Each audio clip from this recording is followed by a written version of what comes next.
Hi viewers, in this class I am going to explain oxidative ozonolysis.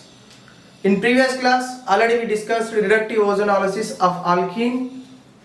So when you take oxidative ozonolysis, alkene and oxidative ozonolysis gives carboxylic acids. Okay, here by using different reagents, okay, we can do oxidative ozonolysis. Okay, so let us see what are the reagents we can use to the oxidative ozonolysis. So they are H2O, then Ag2O, third one H2O2, next fourth one KMnO4 potassium permanganate with NaIO4, next paracids means peroxy acids, peroxy bond is present in this. Okay, for example HCO3H, pH, CO3H, perbenzoic acid, performic acid. Okay, so when you use these reagents, alkene converting into carboxylic acids. Okay, so here, when you take one example, CH3 single bond CH double bond CH2 with O3 in the presence of H2O, So first when alkene reacts with ozone, first mole ozonide, then that is rearranges to the ozonide, formation takes place. Then after formation of ozonide in the presence of H2O, that gives aldehydes or ketones, carbonyl compounds formation takes place along with H2O2 in the presence of H2O. This already we discussed in the last video. Okay, first here it will give CH3 CHO on ozonolysis. Okay, so what is a simple trick here to write the ozonolysis product? So break this bond, break this double bond, add one oxygen left side, add one oxygen right side, then this will become CH3CHO and this will become CH2O. CH2O is nothing but HCHO, formaldehyde. This is acetaldehyde.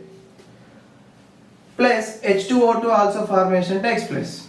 Okay, so in the presence of H2O2, what will happen? These two are undergoes oxidation. So further oxidation takes place and they converting into CH3COOH, acetic acid. Here formic acid formation takes place. Okay, so when you use ozone with H2O, carboxylic acid formation takes place. So here when you use another molecule here CH3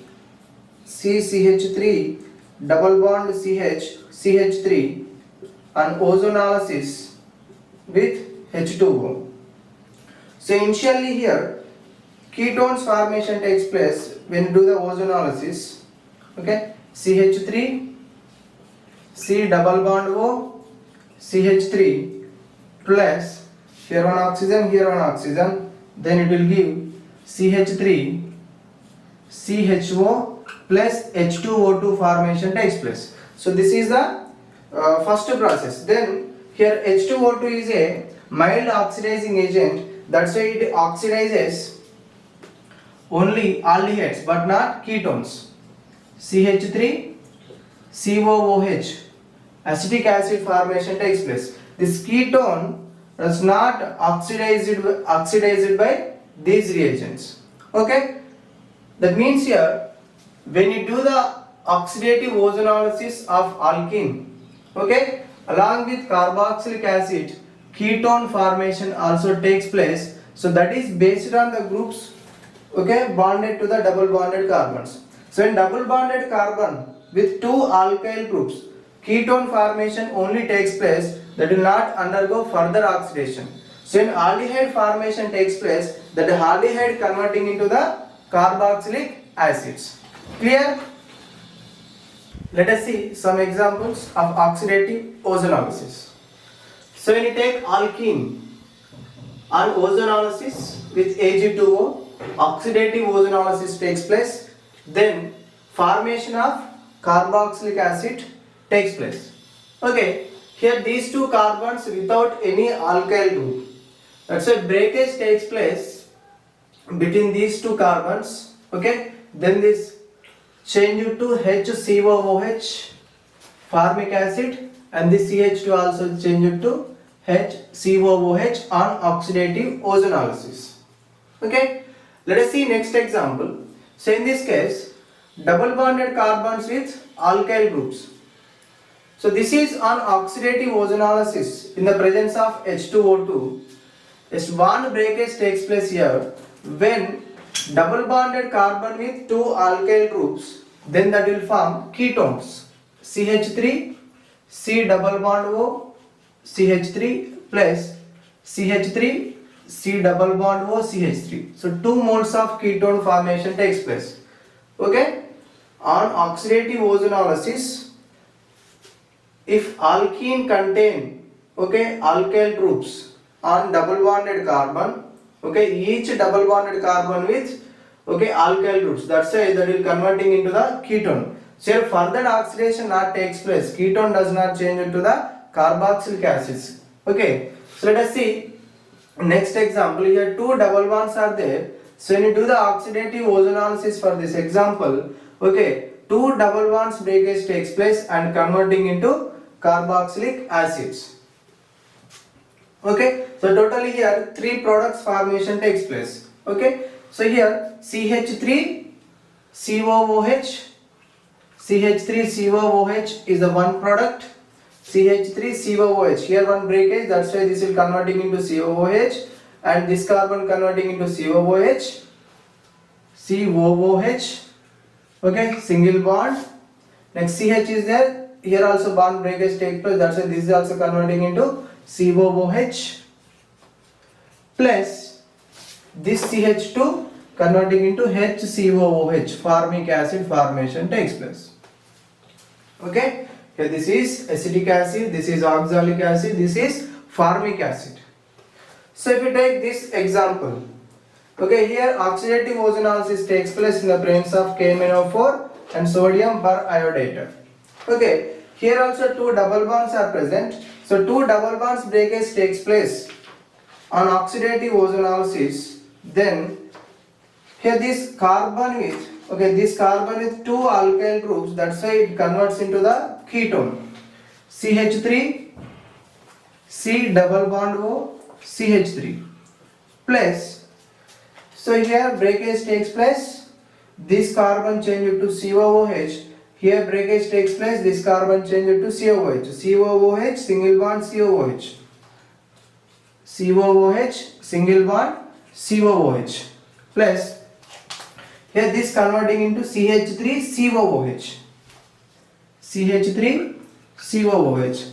So like this here ketone, oxalic acid and acetic acid formation takes place. So like this we can do oxidative ozonolysis in a simple way. Okay, so when you use different types of oxidative reagents here, so we can use Ag2O, H2O2, paracid. Here paracid, like you can use HCO3H per formic acid or PH CO3H per benzoic acid. Okay, then and also we can use reagent like KMnO4 in the presence of NaIO4, sodium periodate. So like this we can do oxidative ozonolysis of alkene. Okay, on oxidative ozonolysis of alkene converted to the ketone or carboxylic acids. This formation of ketone and carboxylic acid depends upon the alkyl groups which are bonded to the double bonded carbon. If double bonded carbon with 2 alkyl groups, that is converting into the ketone. If only one alkyl group or without alkyl group present on the double bonded carbon, that is converting into carboxylic acid. Okay, so let us see some more examples with cyclic compounds. Cyclic compounds, here double bond alkene is there. Okay, here when you do the oxidative ozonolysis of this alkene, breakage takes place between these 2 carbons. Okay, here this double bonded carbon with only one group, here hydrogen is present, here also hydrogen is there. Okay, if 2 alkyl groups are present, directly we can write ketone. Here one hydrogen is present with one carbon group. That's why we should write carboxylic acid. So let us see how we can write. So this carbon change it to COOH. So here one carbon, this is with COOH. Okay, so two COOH groups will come. So when you take this example here, two double bonds are there. That's why at two double bonds breakage takes place. Here one carbon breakage, this carbon between these two carbons breakage takes place, between these two carbon bond breakage takes place. Here COOH, here one COOH, here one COOH, here one COOH. So then how we can write COOH, COOH, okay, then here COOH, COOH, okay. So like this product formation takes place when two double bonds are present. So when you take this molecule on oxidative ozonolysis, here this carbon with one carbon group and one hydrogen, this carbon with two carbon groups, that means two alkyl groups, okay, means here when carbon with two bonded to two other carbons means two other alkyl groups, then this is converting into the ketone and this is converting into carboxylic acid. Then directly we can write here double bond O, and here this carbon with COOH, COOH, okay. So in this example, okay, these double bonded carbon bonded to two other alkyl groups, okay, that's why they are converting into the ketones. Then we can write, okay, here this carbon double bond O, ketone group. So this carbon also with double bond group, okay, two ketones formation takes place. So when you take two cyclic rings, fuse it together, in this also, okay, this carbon with two other carbons, this carbon also with two other carbons bonded, then here bond breakage takes place between these two carbons. Then what will happen? This carbon with the double bond O, this carbon also with double bond O, ketone formation takes place. Then we can write a product like this. Okay, here one double bond O, here one double bond O. Okay, when bond breakage takes place here, ketone formation takes place at these carbons. Okay, this carbon with double bond O, this carbon also with double bond O. So like this oxidative ozonolysis takes place in cyclic compounds.